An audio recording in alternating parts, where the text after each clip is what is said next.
Okay, good evening, my dear kids. How are you? Hope all of you are fine.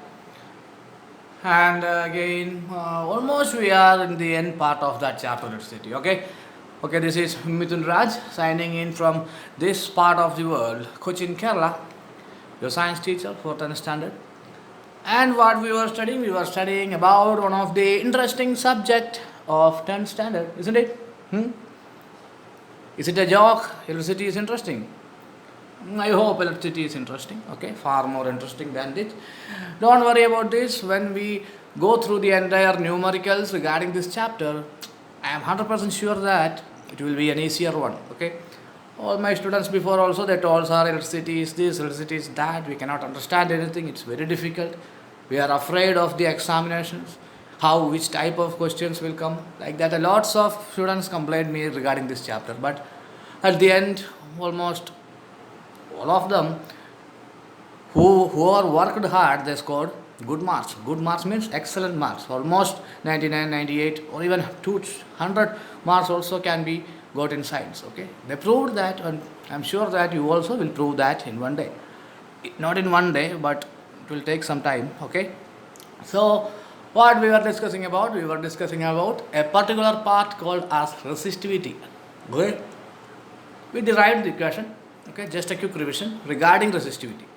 So we know the resistance of a particular substance or a material depends upon these four things. One is the length of that particular material, area of cross section of that conductor, nature of that material, and temperature of the conductor. Temperature, last part we will study. Okay, heating effect of electric current comes in temperature of the conductor.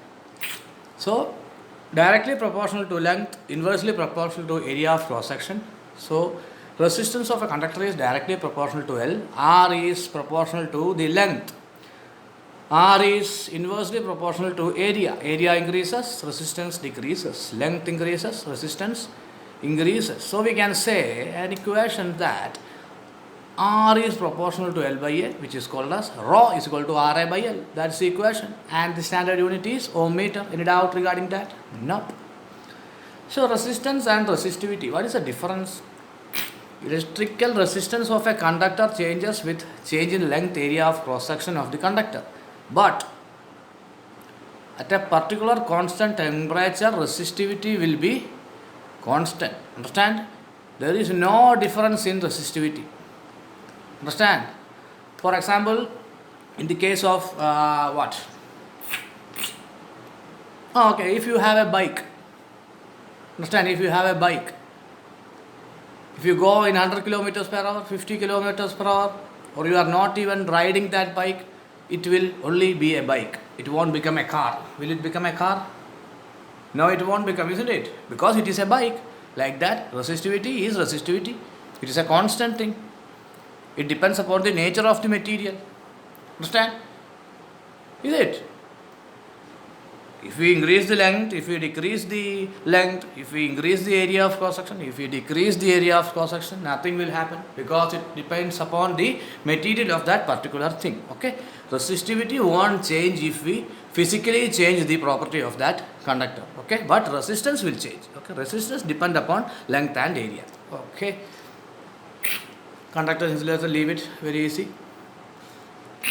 You know copper and aluminum have low resistivity or high conductivity. That's why you are using copper and aluminum in wiring and all. In household wiring we are using copper, but in long distance transmission lines, you see, this is long distance transmission. Okay, this is like a 220 kV, I think, almost 220 kV, very very high voltage.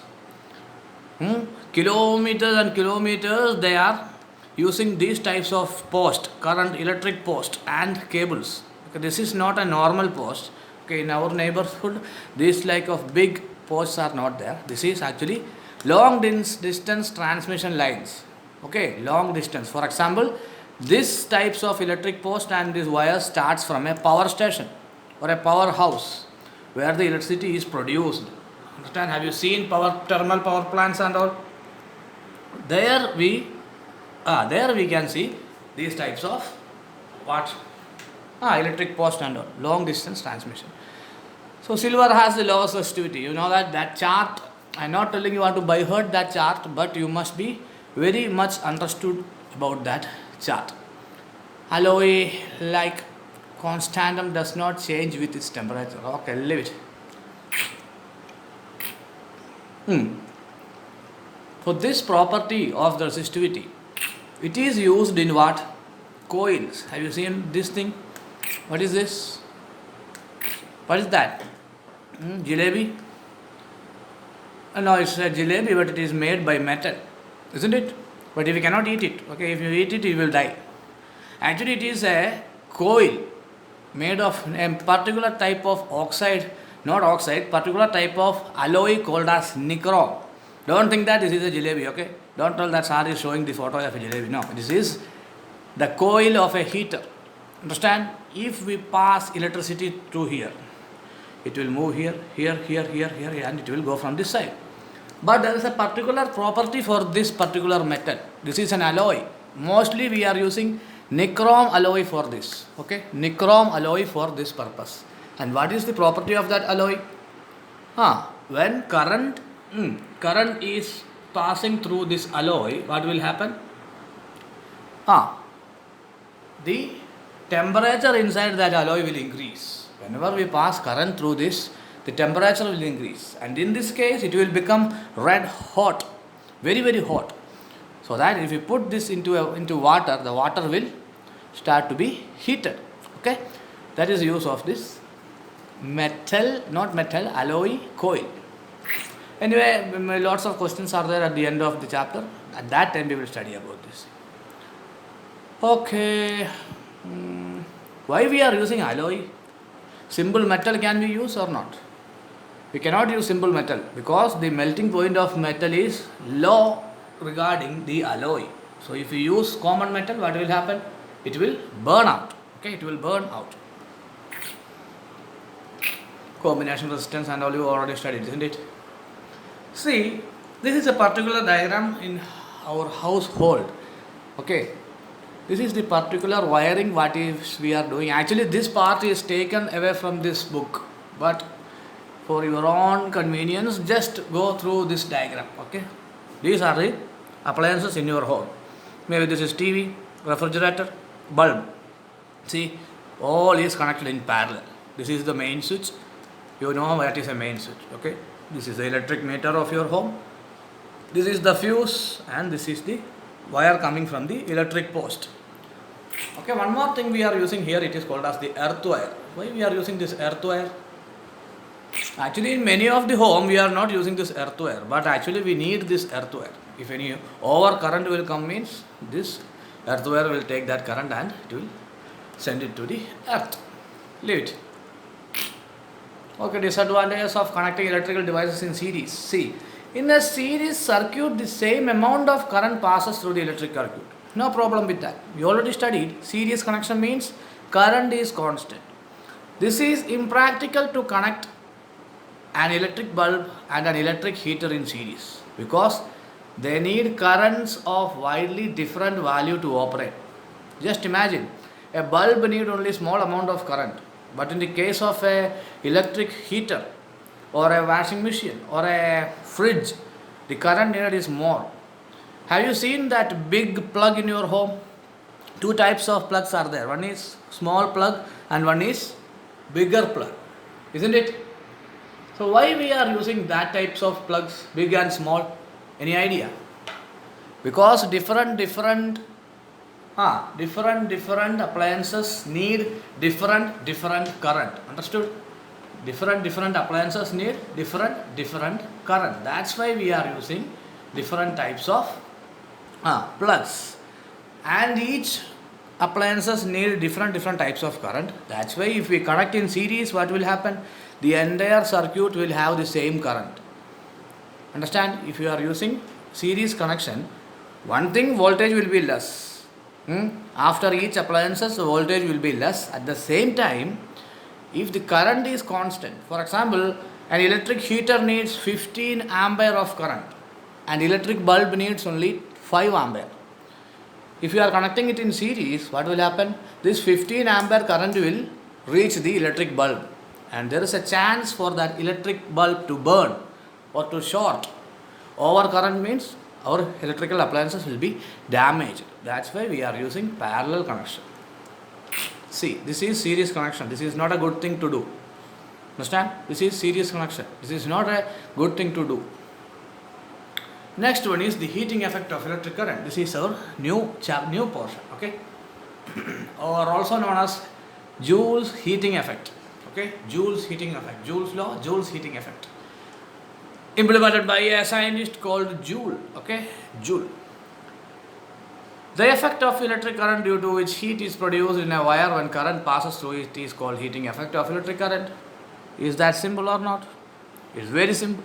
What is heating effect? Heating effect means something related to heat. When we passes current through a conductor, mostly metal, what will happen? Heat is produced. That is called as heating effect of electric current. And the heat produced is more when the resistivity is more. Heat produced is less when the resistivity is low. Isn't it? Just imagine we are using nichrome wire. Okay, nichrome has high resistivity and we are using nichrome wire for long distance transmission. What will happen? Tell me. Any idea? What will happen if we use nichrome wire for long distance transmission? What will happen? Tell. Anyway, nichrome has high resistivity. The entire electricity or electrical energy will be wasted as what? Wasted as heat. Understand? Lots of energy will be wasted as heat. So in order to avoid that, which type of material we want to use to transmit electricity to very very distant places? We need to use metals with low resistivity. That's why we are using aluminium. Okay, we are not using silver because silver is very very expensive. Okay, but silver has the highest conductivity and lowest resistivity. That's why we are not using silver. Silver is very very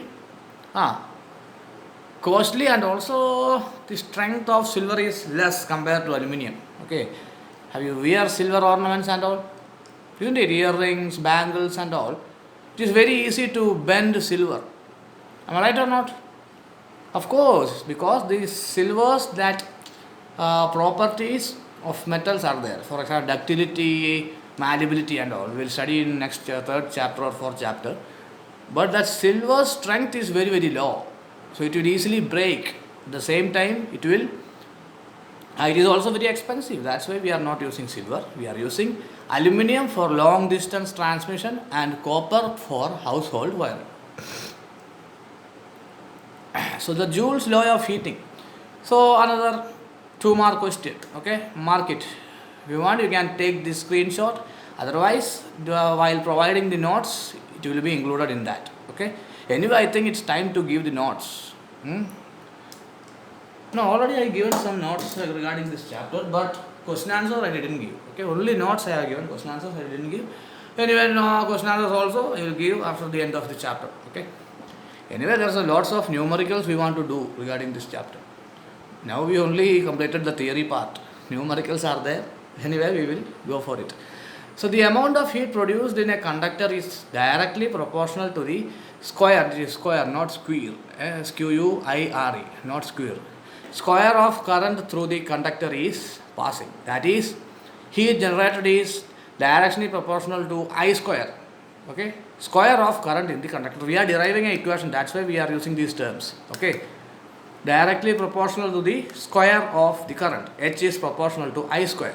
Directionally proportional to the resistance of the conductor means resistance increases, heat produced is increased. Understand? If a material has high resistivity, then the amount of heat generated will also be very very high.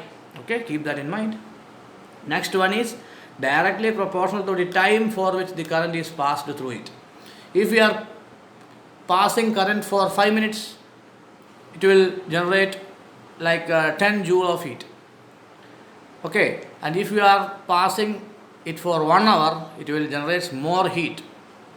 Just like what do you say? Have you seen burning candles? Don't tell that not.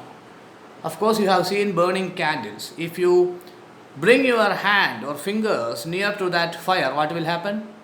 We will burn our hand. Okay, the amount of time depends upon the burning. If you are placing our hand for 5 seconds, the burn will be severe.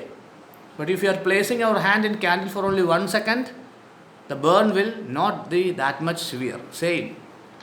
Time increases, heat produced is more. Time is short means heat produced is also will be very very less. So these are the thing. H is proportional to I square RT. That is the equation we will get. See, I square RT. Heat produced means what? Heat produced, energy produced means some work has to be done to produce energy, isn't it? Some work has to be done. So we can define it as W. Okay?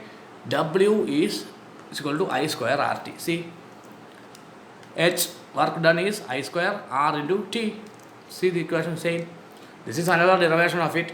W work done is equal to charge into potential difference. That's a basic equation. From that we know Q is what? I is equal to Q by T. So Q is equal to IT. Substitute it. V is equal to IR. Here V, IR. IR into IT will give I square RT. That is the equation for work done. Whenever questions comes, heat generated, heat. Which equation you want to use? If you want to find out the heat, wherever there is heat in the numericals, this equation we want to use. Okay? W is equal to I square RT. We know I is equal to V by R. Otherwise, another equation is also there, Q by T, isn't it? R, we know what is R. R is equal to V by I or T. Okay, numericals while doing, we will understand that. So this is the equation, another new equation we studied, work done or heat generated. W is equal to I square RT. Mark it, another important equation. Now how many equations we have? First one, I is equal to Q by T. Second one, V is equal to W by Q. Isn't it? W by Q. The same equation we substitute here. V is equal to W by Q, we know. So W is equal to Q into V. Okay? So next equation is V is equal to IR Ohm's law. And after that, rho is equal to RA by L. Okay? Resistivity equation. Then parallel connection, series connection. Two equations are there. R is equal to R1, R2, R3. No, R1 plus R2 plus R3 in series connection. And 1 by R is equal to 1 by R1 plus 1 by R2 plus 1 by R3. That is parallel connection. And the last equation we studied is this one. W is equal to I square RT. Okay. These are all application level questions from that part. Why does the cord of an electric heater not glow while the heating elements does? It's a good question.